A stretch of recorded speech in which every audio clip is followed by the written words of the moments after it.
Panorama 95 apresenta Check-up no rádio.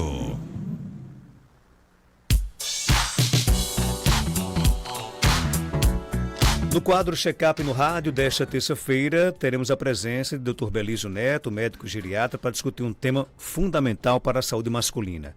Saúde do homem que quer longevidade com qualidade. O envelhecimento saudável é um desafio, mas também uma possibilidade. E a qualidade de vida na terceira idade depende das escolhas que são feitas ao longo de toda a vida.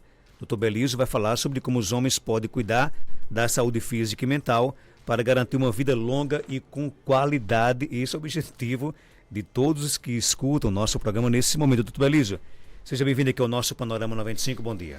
Bom dia, Marcos. Bom dia, Geraldinho. Bom dia a todos os nossos queridos ouvintes, internautas. Uma satisfação imensa, mais uma terça-feira, participar aqui do quadro Check-up no rádio e falando de um tema de bastante relevância, principalmente nesse mês de conscientização da população sobre a saúde do homem, né? A gente sabe que o homem, estatisticamente, ele só procura o médico, principalmente o homem idoso, que tem uma cultura de, naquela época, não se fazer prevenção, ele só procura o médico depois que está bem doente.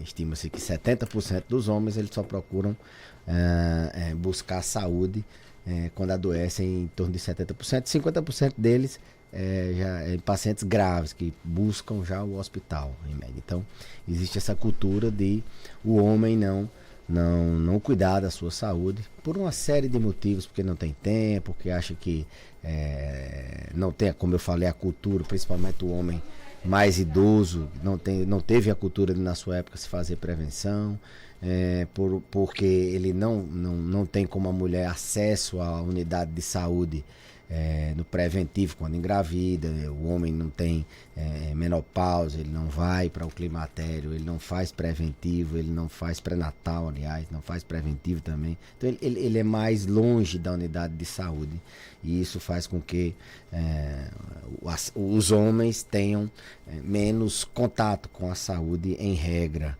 né? Esse Novembro Azul é para a gente poder conscientizar a população nesse sentido, principalmente os homens, aqueles que não têm esse hábito, principalmente aqueles que estão aí começando uma nova etapa da vida, aos 60, 70, embora esses homens sejam pessoas ainda bastante saudáveis, teoricamente, pessoas que ainda não adoeceram, essa faixa etária para que a gente se direciona, para que esse pessoal chegue, tenha longevidade, que chegue aos 90, chegue ou até mais, com qualidade. Então, é preciso buscar inicialmente se consultar, buscar o posto de saúde. Ele não teve, como eu falei anteriormente, o acesso, a necessidade de ir, como a mulher faz no pré-natal, como a mulher faz na prevenção do câncer de colo, fazendo preventivo, como na menopausa e assim por diante.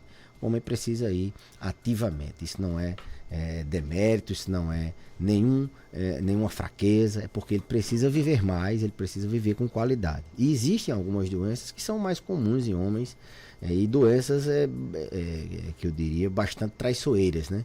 Como, por exemplo, as doenças do coração. Elas são praticamente assintomáticas, são doenças que o paciente, por exemplo, a hipertensão, o diabetes, são doenças classicamente como é que eu posso dizer, silenciosas, né? Então, essas doenças precisam de uma certa atenção, que o homem comece a buscar saúde desde cedo. Precisa cuidar da sua alimentação, cuidar da sua saúde mental, cuidar da sua parte de atividade física, mas verificar a pressão, mas ir na unidade de saúde fazer alguns exames, verificar a glicemia. A partir de 50 anos ele precisa fazer o toque retal, precisa fazer a prevenção do câncer de próstata. Esses dias eu conversando com o Dr. Sancler, ele disse, olha, prevenção é para quem tem 50, 60 anos, prevenção do câncer de próstata no caso. Para quem está com 90, não tem muito mais o que se prevenir em termos de câncer de próstata. Então é para essa pessoa que eu estou falando. Não só no câncer de próstata, mas buscar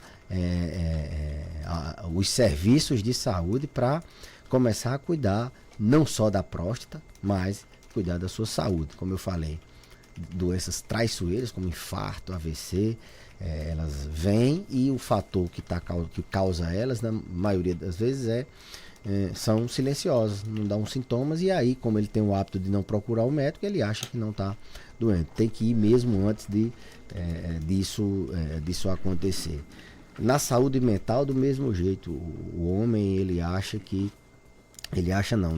na maioria das vezes ele tem aquele estigma de que saúde mental é uma fraqueza, que ele não tem, não tem a necessidade de procurar, ou mesmo tem vergonha de assumir que tem algum problema de origem mental, psíquica, e isso retarda diagnóstico, isso muitas vezes leva eles a terem sérios problemas de outra natureza, social, familiar, ou até mesmo de adesão a tratamentos de doenças que eles precisam fazer. Então, conscientizar nesse aspecto de buscar a saúde mesmo antes que a doença apareça. Saúde, por exemplo, óssea, o homem tem menos osteoporose. Por saber disso, ele busca menos fazer o exame de densitometria, eles fraturam também. Então, embora a mulher seja mais suscetível, e aí ela faz os exames de prevenção e o médico finda solicitando a densitometria, no homem eles também fraturam, eles também têm osso, eles também caem, eles também têm doenças outras que não só o câncer de próstata. Então, o alerta é nesse sentido. Inicialmente, ele buscar se aproximar dos serviços de saúde, seja para verificar uma pressão, seja para fazer uma consulta de rotina, seja para ele buscar alguma orientação, começar a pensar, planejar como é que ele quer aí viver mais esses 30, 40 anos, essa terceira etapa da vida, tomar uma atitude, né? Começar com hábitos saudáveis, procurar cessar tabagismo. Os homens fumam mais historicamente do que as mulheres, e eles têm mais doenças no pulmão, como câncer de próstata, como enfisema pulmonar, então, como câncer de bexiga, está bem relacionado ao tabaco, como câncer de intestino. Então, eles procurarem mudar o estilo de vida, tratar, se for o caso, o tabagismo. Os homens também, uma incidência maior de alcoolismo, então eles têm mais cirrose, eles têm mais câncer de fígado, então eles têm que tentar buscar um estilo de vida sem o álcool, se for o caso, tratar a dependência do álcool, a dependência do cigarro. Estilo de vida saudável também na alimentação, estilo de vida saudável também em termos de exercícios, buscar colocar em dia seu cartão de vacina, prevenção também, estar com as vacinas em dia, seja do tétano, seja da gripe, da pneumonia, seja dos hósteas, seja da Covid, seja qualquer que seja a vacina, colocar em dia seu cartão de vacina. Então, a ideia é essa. O homem, ele também adoece, o homem também precisa de prevenção, ele precisa se aproximar mais dos serviços de saúde, se aproximar mais da saúde, e é por isso que há alguns anos já a saúde do homem vem sendo pauta, né? O homem, ele não só busca, não é só na saúde, né? Ele é mais inibido para várias coisas. Você vê, por exemplo, a igreja, né, tem o terço dos homens, que é para ver se motiva o homem a buscar mais a igreja, e assim é também na saúde, esse mês de novembro de conscientização à saúde do homem. Tubelísio, quais são os exames preventivos mais importantes para os homens em diferentes faixas etárias, por exemplo? Para começar do idoso, né, nesse caso. Quais são os principais exames preventivos? A gente tem que buscar, Marcos, relembrar que não é só exames, precisa de uma entrevista. Vou explicar por quê. Porque vai depender, por exemplo, de uma pergunta: alguém na sua família teve tal câncer? Alguém na sua família teve tal doença, morreu do coração? Então, esses exames, eles são direcionados de acordo com o perfil também genético do paciente, de acordo com o perfil epidemiológico.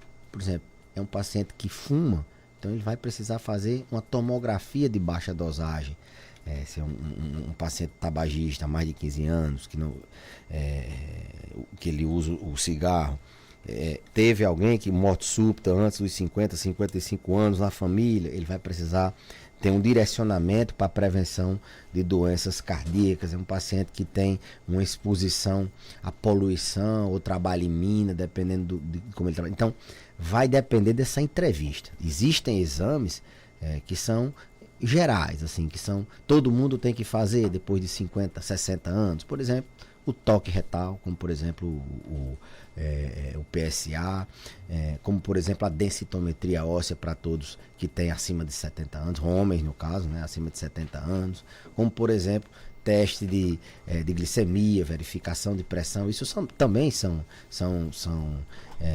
exames que a gente precisa lembrar. Não é só aquele exame de laboratório, eu quero que você peça tudo aí para que eu possa fazer um check-up, né?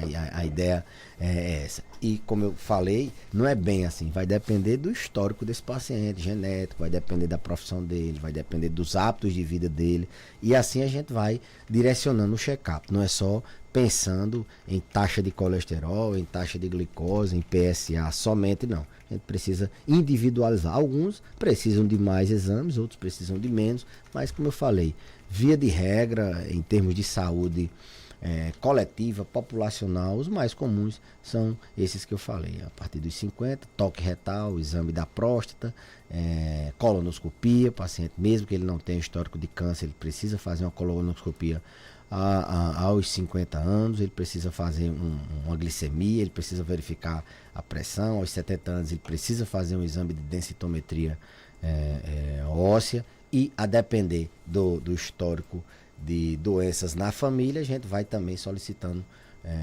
outros exames. Como é que o estilo de vida, porque, por exemplo, a gente sabe que grande parte da minha terceira idade vai depender dos meus comportamentos durante a minha vida, né? Sedentarismo é um vilão eterno, não é isso? Sim, sim. Como é que, por exemplo, como eu me comportei durante a adolescência, a juventude vai ser primordial para a minha terceira idade? Eu costumo dizer o seguinte, aqui eu já disse algumas vezes, a gente quando chega aos 50, eu diria até um pouco antes, o organismo ele não mais sozinho consegue resolver as coisas como ele resolvia quando você era criança. Você tinha uma gripe e ficava bom por isso mesmo. Você precisa assumir esse protagonismo, você precisa dizer, não, agora eu tenho que cuidar da minha saúde, eu tenho que fazer uma reserva de saúde para que lá na frente eu possa viver bem do mesmo jeito que eu vivo hoje. Eu tenho um idoso hoje que ele diz, olha doutor, eu não me troco por certos jovens de 30, 40 anos que não conseguem fazer o que eu faço hoje. Então a ideia é essa, chegar lá na frente com a saúde que mantenha essa pessoa independente, essa pessoa ativa. Então, os hábitos de vida fazem muita diferença em idades anteriores, né? Em idades que ele possa fazer, como eu sempre digo, a reserva de saúde, o capital de saúde, a poupança em saúde, para que ele possa colher igual a poupança financeira mesmo, que ele faz ali as suas economias para poder ter uma folga na terceira idade. Então ele precisa começar bem cedo. O organismo ele inverte ele começa a envelhecer a gente a partir dos 30 anos. Você não é mais, o seu osso começa a entrar numa fase de estabilização e começa, ao invés de ele ficar formando o osso, ele começa a não mais formar, e com o tempo ele começa, por exemplo, esse osso a desgastar, eu diria, a não mais ser tão um músculo do mesmo jeito. A partir de 30 pode prestar atenção, todo mundo tem mais dificuldade de ganhar massa, de perder peso. Então o organismo ele começa a ter esse em torno de 30 anos. Você não vai perceber isso logo, você vai perceber isso quando você chega aos 40, que você se lesiona mais na academia, você já tem mais dores, que você já tem uma dificuldade em certos hábitos que você tinha antes, você não é mais a mesma pessoa. 40, 50 anos você começa a perceber de verdade. E é nessa idade que você tem que assumir esse papel. Não, eu tenho que começar uma atividade física, eu tenho que cuidar desse meu sono, que eu passo o dia todo morrendo de sono, muito sono, e eu não sei o que é que acontece. Os homens têm mais apneia do sono, é muito mais comum em homens a apneia do sono, o ronco, e eles ficam acordando, despertarem noturnos, e ele tem muito sono, ou ele tem dificuldade de dormir. Eu tenho que controlar isso, porque eu sei que um sono que não é de qualidade, não é horas de sono não, um sono de péssima qualidade traz sequelas em idades mais avançadas, terríveis na memória, no estresse, no aumento de risco de ter AVC, de infarto. Então, eu preciso começar minha atividade física, eu preciso colocar minha alimentação numa situação que seja saudável. Preciso assumir esse papel de ter que me alimentar melhor. Eu preciso assumir o papel que eu tenho que controlar melhor alguma doença crônica que eu tenha. Eu preciso pegar meu cartão de vacina e colocá-lo em dia. Eu preciso ir na unidade de saúde, nem que seja conhecer, saber o caminho da unidade, nem que seja abrir meu prontuário, nem que seja verificar minha pressão, nem que seja para conhecer um profissional de saúde que lá está. Então, são esses hábitos que vão fazer diferença para que você possa lá na frente não ter um osso fraco, ter uma fratura de fêmur e não poder mais andar, que você não tenha um músculo fraco e você não consiga ter força para se locomover, para que lá na frente você não tenha problema de um câncer, ter que passar por um tratamento muitas vezes bastante deletérios, que salva a vida, mas que às vezes trazem muitos problemas, que você não possa viver dependente de muitos medicamentos, porque você teve um infarto, você teve um AVC, que você não faça hemodiálise. Então, agora, 40, 50 anos, você tem que assumir esse papel. A mulher assume nessa faixa etária aí, porque ela começa a fazer o preventivo, ela começa a fazer a mamografia, ela vai na prevenção ginecológica. O homem também tem que ter esse hábito. Tem pergunta aqui do nosso WhatsApp, 99205-3030. Vamos lá, bom dia. Bom dia, Marcos Dantas, Tânia da Soledade. Marcos Dantas, eu queria perguntar ao doutor Belísio, se uma pessoa que está com suspeita de uma bactéria que ele não está conseguindo nem engolir, o pescoço está muito inchado, qual o especialista a pessoa levar essa pessoa com a consulta, um exame, porque para ser tratada. E tu, Belísio? Todo ano é assim, né, Marcos? A gente fala de saúde do homem, o homem está do lado, mas quem pergunta? É a esposa. A esposa. É impressionante como isso acontece. Parabéns aí pela esposa, parabéns pelo menos ao homem que estava ali ao lado, mandou ela perguntar. Vai, pergunta aí. Lembra, todo ano a gente comenta a mesma coisa, que quem pergunta são as mulheres. Você vê como é a dificuldade deles assim, buscarem saúde. Bom, essa questão aí assim, não ficou tão claro, mas eu imagino que seja alguma bactéria no estômago, né? O H. pylori. Se for essa questão dele não estar conseguindo engolir, porque ele tem uma bactéria no estômago, está doente do estômago, ele precisa ver a endoscopia e tratar essa bactéria. O médico da unidade de saúde, ele faz isso tranquilamente, se caso seja necessário, o gastro é quem faz isso, né? Se for alguma coisa na garganta, na amígdala, também o médico de saúde da família, um médico generalista, ele trata isso perfeitamente. Ou se for um especialista que precisa, um otorrino, ou se for uma bactéria que eu não sei a origem, não sei, aí tem a infectologia que trata dessa parte. Então, se for uma pessoa idosa, pode procurar a geriatria, que nós estaremos à disposição, ou qualquer outro colega. Pegando o gancho aqui da pergunta do nosso ouvinte, né? Como é que a alimentação tem um papel crucial na longevidade? Marcos, a alimentação, Hipócrates já dizia, né? O nosso alimento é o nosso remédio. Então, é na alimentação que a gente consegue tudo aquilo que o pessoal coloca dentro de pílulas, dizendo que é bom para a imunidade, que é bom para evitar o câncer, que é bom para evitar a artrose, tudo na alimentação. Uma alimentação saudável, ela produz substâncias, assim vamos dizer, que são radicais livres, eles limpam o organismo da toxicidade, da inflamação. Então, uma boa alimentação faz isso. Uma boa alimentação mantém seus níveis de oligoelementos bons para a saúde, para que você possa ter resposta a agressões. Por exemplo, você responder a uma infecção de forma adequada, a famosa imunidade.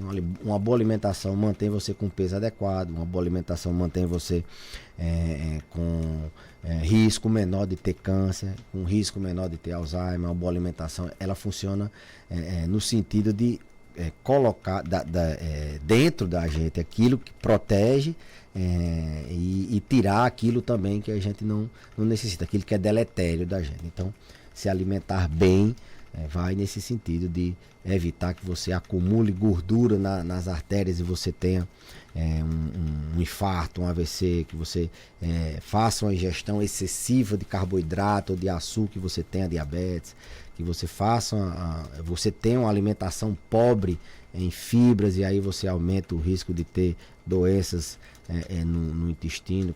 Você tem uma alimentação pobre em alguma vitamina, pobre em proteína e aí você tem problemas na musculatura. Então, se alimentar bem, como Hipócrates dizia, é o seu remédio. O alimento é o seu remédio. Começa por uma boa alimentação, uma alimentação, classicamente a alimentação assim, conhecida para que você tenha uma saúde plena, com muitos anos de vida sem doença, é a dieta do Mediterrâneo, a dieta DASH, que você diminui os riscos cardiovasculares, com muitas frutas, cereais, diversificadas, com pouco alimento industrializado, com pouco carboidrato refinado. Então, aqui no nosso Brasil a gente tem o arroz, o feijão e a carne como uma mistura bastante rica em vários nutrientes, mas precisa de verdura, precisa de suco, precisa de outros alimentos que, principalmente quando a gente vai envelhecendo, a gente precisa aumentar um pouquinho o cuidado nesses alimentos. Não é você sair por aí restringindo tudo e tomando suplemento, não. Se alimentar bem é você diversificar, preferir alimentos naturais e evitar os excessos. Doutor Belísio, obrigado pela sua participação. Algo mais a acrescentar, pode ficar à vontade. Não, Marcos, só agradecer a mais uma oportunidade de estar aqui informando as pessoas e desejar uma ótima semana a todo mundo. São 7h40.